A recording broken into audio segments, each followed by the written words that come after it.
Hi dears, എല്ലാവർക്കും പുതിയ വീഡിയോയിലേക്ക് സ്വാഗതം. അപ്പോൾ ഇന്ന് നല്ലൊരു കാഴ്ചയാണ് കേട്ടോ കാണിച്ചു തരുന്നത്. ആമ്പൽ നിറച്ച് പൂവുണ്ടായിട്ടുണ്ട്. ഈ ആമ്പൽ ഞാൻ ഏതോ ഒരു വീഡിയോയിൽ കാണിച്ചായിരുന്നു. ചെടിച്ചട്ടിയിൽ ഞാൻ ഈ ആമ്പൽ നട്ടിട്ട് പൂവൊക്കെ ആയിട്ട് നിന്നത്. ആ ആമ്പൽ തന്നെയാണിത്. ഇപ്പോൾ എന്താണെന്ന് വെച്ച് കഴിഞ്ഞാൽ നല്ല വെയിലായപ്പോൾ ഈ കാക്കകൾ വന്നിട്ട് ആ ചെടിച്ചട്ടിയിൽ എന്തെങ്കിലുമൊക്കെ മീനിൻ്റെ തല അങ്ങനത്തെ വേസ്റ്റൊക്കെ കൊണ്ടുവന്ന് ഇങ്ങനെ കലക്കി ആ വെള്ളവും അതിലവർ കുളിക്കാനൊക്കെ നോക്കിയിട്ട് ചെടി വേറെ ചട്ടി വേറെ ആകെ നശിപ്പിച്ചിട്ടിട്ട് പോകട്ടെ. അപ്പോൾ ഞാൻ ആ ചെടിച്ചട്ടിയിൽ നിന്ന് ആമ്പലിനെടുത്തിട്ട് ഈ മീൻ ഇട്ടേക്കണ ടാങ്കി കൊണ്ടുപോയി ഇട്ടതാണ്. അപ്പോൾ അത് നന്നായിട്ട് തന്നെ ശരിയായി വന്നിട്ടുണ്ട്. ആ മൊത്തം പോയായിരുന്നു കേട്ടോ. ഈ തൈകളെല്ലാം പോയിട്ട് ഇലകളൊന്നുമില്ലാതെ ആകെ നാശമായി പോയായിരുന്നു. ഇപ്പോൾ അത് വീണ്ടും നന്നായിട്ട് ഉഷാറായിട്ട് വന്നിട്ടുണ്ട്. അപ്പോൾ നിറയെ പൂവുണ്ടായിട്ടുണ്ട്. പിന്നെ ഇത് കഴിഞ്ഞ ദിവസം കാണിച്ചില്ലേ, പാവൽ നമുക്ക് കൊണ്ടാട്ടം ഉണ്ടാക്കാൻ വേണ്ടിയിട്ട് ടെറസിന് മുകളിൽ ഞാൻ ഉണക്കാനിട്ടത്. ആ പാവയ്ക്കാണ് നന്നായിട്ട് ഉണങ്ങിയിട്ടുണ്ട് കേട്ടോ. 2 ദിവസം കൊണ്ട് തന്നെ നന്നായിട്ട് ഉണങ്ങിയായിരുന്നു. ഞാൻ പിന്നെ ഒന്നും കൂടി വെറുതെ ചൂട് കിട്ടിക്കോട്ടെ എന്ന് വിചാരിച്ചിട്ട് ഒന്നുകൂടി ഇട്ടതാണ്. അപ്പോൾ അത് ഞാനിപ്പോൾ കുപ്പിയിലാക്കിയിട്ട് അത്രയും പാവയ്ക്ക ഉണങ്ങിയിട്ട് ഇത്രയായിട്ട് ആകെയുള്ളൂ. അപ്പോൾ ഞാൻ കഴിഞ്ഞ ദിവസം സൂപ്പർ മാർക്കറ്റിൽ പോയപ്പോൾ ഈ പാവയ്ക്കയുടെ കൊണ്ടാട്ടം കണ്ടായിരുന്നു. അപ്പോൾ അതിന് 100 ഗ്രാമിന് 140 രൂപയായിട്ട് അതിൽ വില ഇട്ടേക്കണത്. അപ്പോൾ ഞാൻ ഓർത്തു കേട്ടോ, അപ്പോൾ നമ്മൾ ഇത് വീട്ടിലുണ്ടാക്കിയതിന് ഇത്രയും വിലയുണ്ടല്ലോ എന്ന്. പക്ഷേ പറഞ്ഞിട്ട് കാര്യമില്ല കേട്ടോ. കുറേ പാവയ്ക്ക ഉണങ്ങി കഴിയുമ്പോഴാണ് ഒരു 100 ഗ്രാമായിട്ട് കിട്ടുള്ളൂ. അതും എനിക്ക് മനസ്സിലായി.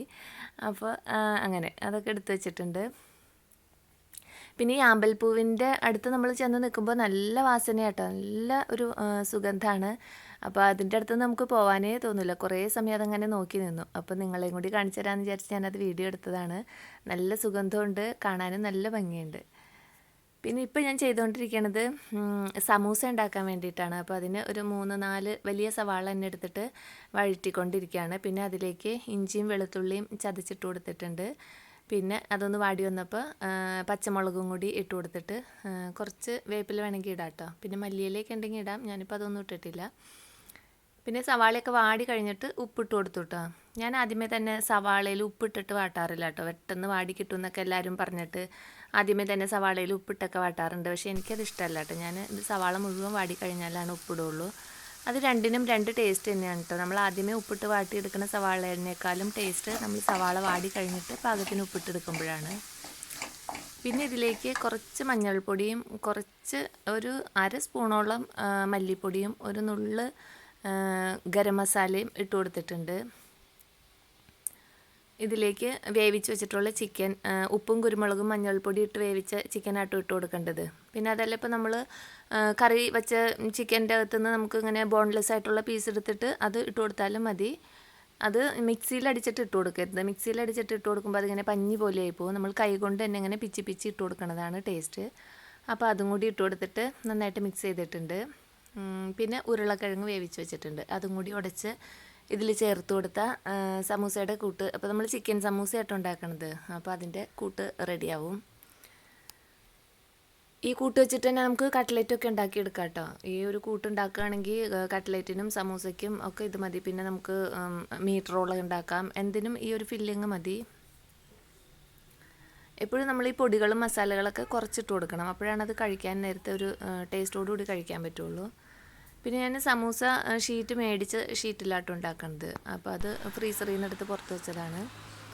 പിന്നെ ഇതിലേക്ക് ഫില്ലിംഗ് ഒക്കെ ചെയ്യണത് ഞാൻ നല്ല ഡീറ്റെയിൽ ആയിട്ട് വീഡിയോയൊക്കെ എടുത്തായിരുന്നു കേട്ടോ. പക്ഷേ ക്യാമറ ഓൺ ആക്കിയിട്ടുണ്ടായില്ല.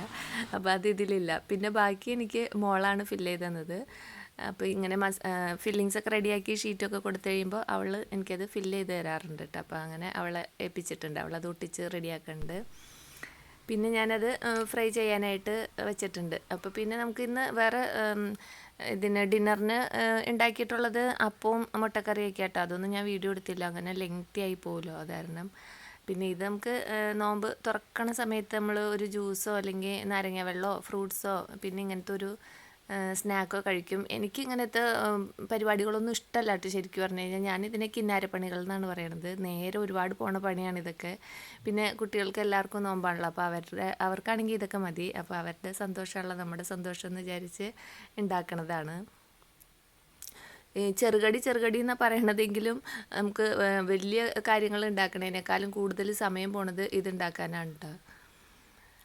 അങ്ങനെ പിന്നെ അതൊക്കെ ഫ്രൈ ആയിക്കൊണ്ടിരിക്കുന്നുണ്ട്. അപ്പോൾ തീ ഒരു മീഡിയം ഫ്ലെയിമിലിട്ടിട്ട് ഇടയ്ക്കിടയ്ക്ക് ഇങ്ങനെ തിരിച്ചു മറിച്ചിട്ട് ഫ്രൈ ചെയ്യണം. അല്ലെങ്കിൽ ഈ സമൂസ ഷീറ്റ് നമ്മൾ മേടിക്കുന്ന ഷീറ്റല്ലേ, അത് പെട്ടെന്ന് ഇങ്ങനെ അടി ഇങ്ങനെ കരിഞ്ഞ പോലെയായി പോട്ടോ. പെട്ടെന്ന് ചൂട് കൂടുതൽ ഇട്ട് ഫ്രൈ ചെയ്തെടുക്കുമ്പോൾ വേഗം കരിഞ്ഞു പോകും. അപ്പോൾ അതിന് ടേസ്റ്റ് ഉണ്ടാവില്ല. അങ്ങനെ അതൊക്കെ ഫ്രൈ ചെയ്തെടുത്തിട്ടുണ്ട്. പിന്നെ ഇതൊക്കെ ടേബിളിൽ സെറ്റ് ചെയ്തു. അപ്പോൾ ഇന്ന് ഞാൻ നാരങ്ങ വെള്ളമാണ് ഉണ്ടാക്കിയത്, ഐസ് ഇട്ടിട്ട്. പിന്നെ കുറച്ച് കസ്കസും കൂടി ഇട്ട് കൊടുത്തിട്ടുണ്ട്. പിന്നെ തണ്ണിമത്തൻ കട്ട് ചെയ്ത് വെച്ചിട്ടുണ്ട്. പിന്നെ ഒരു കട്ടൻ ചായ ഇട്ടിട്ടുണ്ട്. അങ്ങനെ ഇന്ന് നോമ്പ് തുറക്കാനായിട്ട് എല്ലാം സെറ്റ് ചെയ്ത് വെച്ചേക്കുന്നതാണ്. അപ്പോൾ ഇതൊക്കെയാണ് ഇന്നത്തെ വിശേഷങ്ങൾ. വീണ്ടും അടുത്ത വീഡിയോയിൽ അടുത്ത വിശേഷങ്ങളുമായിട്ട് വരാം. അതുവരേക്കും എല്ലാവർക്കും നല്ലൊരു ദിവസം ആശംസിക്കുന്നു.